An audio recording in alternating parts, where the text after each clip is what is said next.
Hi guys, it's Honey here, and the world can be a very chaotic and overwhelming place. So I thought I'd take you with me on my self-soothing routine, and hopefully it can give you some ideas of how you can take a few moments to collect and relax after a long day. Usually when I need to ground myself or relax after a long or overwhelming day, I like to do activities that focus on each of my senses individually. It's kind of like a long and drawn out version of my favorite grounding exercise, the 5-4-3-2-1. The 5-4-3-2-1 grounding exercise is where you identify 5 things that you can see, 4 things that you can feel, 3 things that you can hear, 2 things that you can smell, and 1 thing that you can taste. It's a really nice way to bring awareness back to your body and your surroundings, and I find it very helpful to ground myself in moments where I'm feeling panicky or dissociated. So I thought it'd be a nice idea to give you some ideas of things that you can do to take care of yourselves today under each of the 5 categories in the 5-4-3-2-1 grounding exercise. Let's begin. Here are some things that you can do in the C category. Firstly, you can start by dimming the lights, turning them off completely, or just closing your eyes. Sometimes I find bright lights very overwhelming and overstimulating, so it can be nice to get a little break from it. I usually like to dim the lights and then light some candles because I enjoy watching the flames dance. There's something really relaxing about it, and also if it's a scented candle that I like the smell of, it can also be really nice to make my room smell really good. Fairy lights or Christmas lights also bring me a lot of joy and nostalgia, so sometimes I like to sit in a dark room with those on. But also it can just be nice sometimes to just sit in a dark room and not have any lights or visuals to distract or overstimulate you. You can also look through some old photos of things that might bring you joy or comfort. I personally like to do this exercise where I look at a photo of myself from when I was, I think, around 5 years old, and I try to talk to myself in the way that I would speak to that child, and I found that my self-talk is much kinder and much more compassionate when I think about myself that way, when I talk to myself as if I was talking to my inner child. I think it's a really nice way to reframe your approach, and it's a really effective way to sweeten our self-talk because we can be really mean to ourselves sometimes. There are also satisfying videos that you can watch, for example ASMR videos or very satisfying slime videos, or maybe something atmospheric with lo-fi beats in the background that you can just relax to. I personally have some TV shows, YouTube channels, and movies that I find very comforting.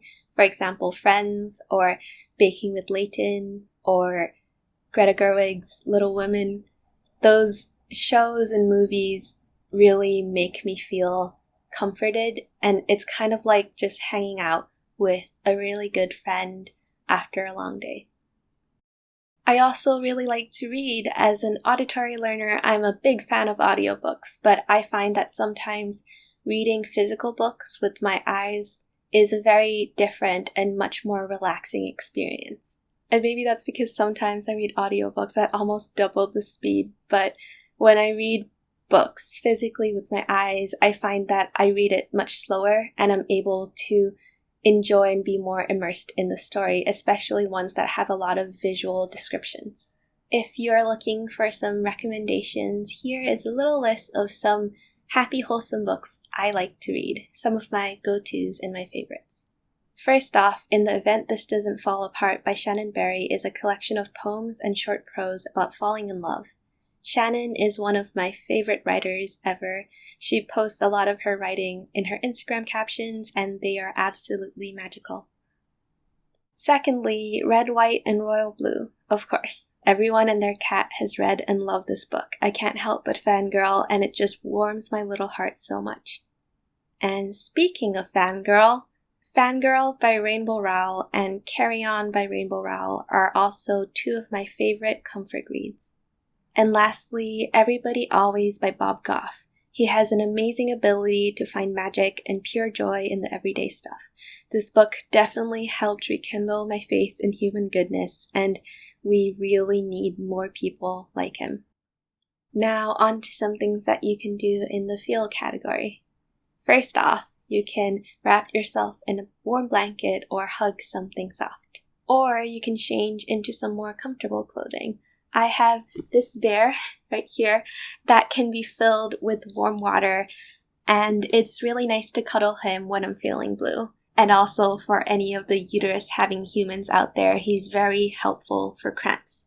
There are also stress balls or fidget toys or squeezable toys that you can play with. They are very helpful to help ground yourself in the moment, and also can be a very good alternative for any bad or harmful grounding habits that you might have. When you're feeling stressed or overwhelmed, having something in your hands that you can distract yourself with can be very helpful. You can also take a warm bath or a long hot shower. This is a really nice way to relax and unwind after a long day, and also there is a world full of cute bath bombs, bubble bars, and cool soaps that you can play with. Alternatively, just taking the time to do some sort of skincare routine at the end of the day can also be very helpful.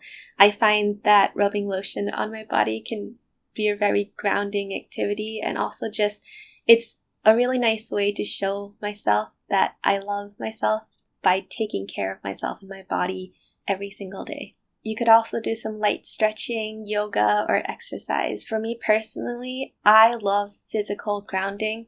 So whenever I get to maybe sweat out some of my anxieties or just ground myself back into my body with some yoga moves or just stretching, it can be very, very helpful for me.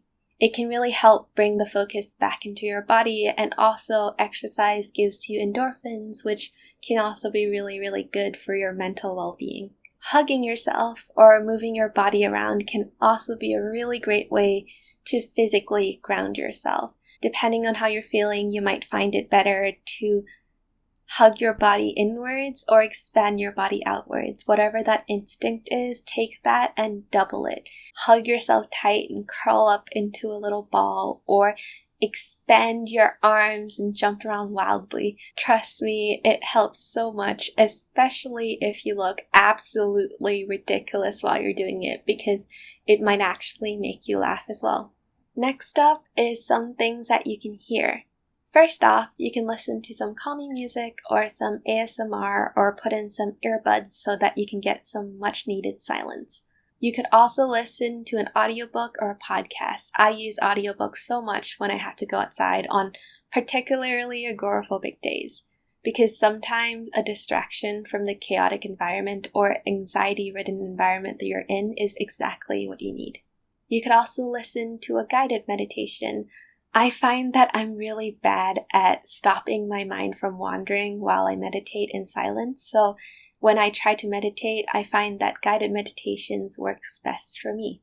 Next are some things that you can smell. First of all, remember to breathe. Maybe you can follow a breathing exercise or some sort of breathing pattern that works best for you, whether it's in the moment where you're feeling heightened anxiety, or maybe at the end of the day as some sort of calming and grounding exercise that you can do before you go to bed. Trust me, even just taking the time to take 3 deep breaths can really change a lot about how you're feeling, so remember to give yourself that time. You could also use essential oils or scented candles. I find this very helpful. So whenever I go anywhere, I always have a bottle of lavender essential oils in my bag. So whenever I'm hyperventilating because I'm panicking, I can kind of reframe my actions to focus more on smelling the scent in front of me rather than breathing. And I find that focusing on trying to smell the lavender scent in front of me instead of trying to get a hold of my breathing just naturally controls it and makes it so that I don't hyperventilate or hold my breath. I also have this Mickey Mouse keychain with a strawberry scent inside, so whenever you squeeze her, a strawberry scent comes out of her little mouth here, and she can be used with the same activity as I would use my lavender essential oil for, just focusing on breathing in the strawberry scent rather than trying to focus on my breath and how I'm breathing and my breathing pattern. And she's really cute too, so you can just hang her as a little decoration on your bag. Lastly are things that you can taste. For this, you can cook or order in some of your favorite comfort food. Of course, this is different for different people, but here are some of my favorites. Things like warm cookies, chocolate, anything with cheese or garlic, or warm jam and butter on baked goods like scones, and basically anything involving the great almighty potato. Warm drinks can also be very comforting, like hot chocolate or teas. I personally like to avoid caffeine when I'm already feeling pretty wired, so I usually go for mint tea or a chamomile tea or a lavender tea. Just generally remembering to eat enough food and drink enough water can make a really big difference, because sometimes when we're feeling low or we're feeling too stressed and overwhelmed, we don't really have an appetite, or at least we don't feel like we have enough time to make an actual meal for ourselves. But it's really important to remember to nourish your body anyways. Once you've done enough of these exercises to feel calm, it might be nice to end it off with some releasing or reflection.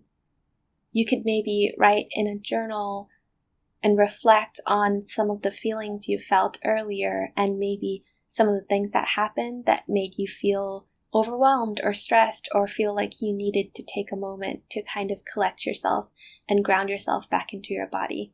And sometimes it might be nice to watch something emotional or call a friend and just have a good cry and just release some of the tension and some of the feelings that may be weighing you down in that moment. Regardless of what you choose to do, I hope you take some time today to take care of yourselves, whether it's just 3 deep breaths in a particularly overwhelming moment, or you schedule an entire evening of pampering and self-care for yourself like a badass. I hope that some of these ideas helped you and that you can implement some of them in your wind down or self-soothing routine. That's it for this video. As always, thank you so much for watching. I hope you have a lovely day, and I'll see you in the next one. Bye.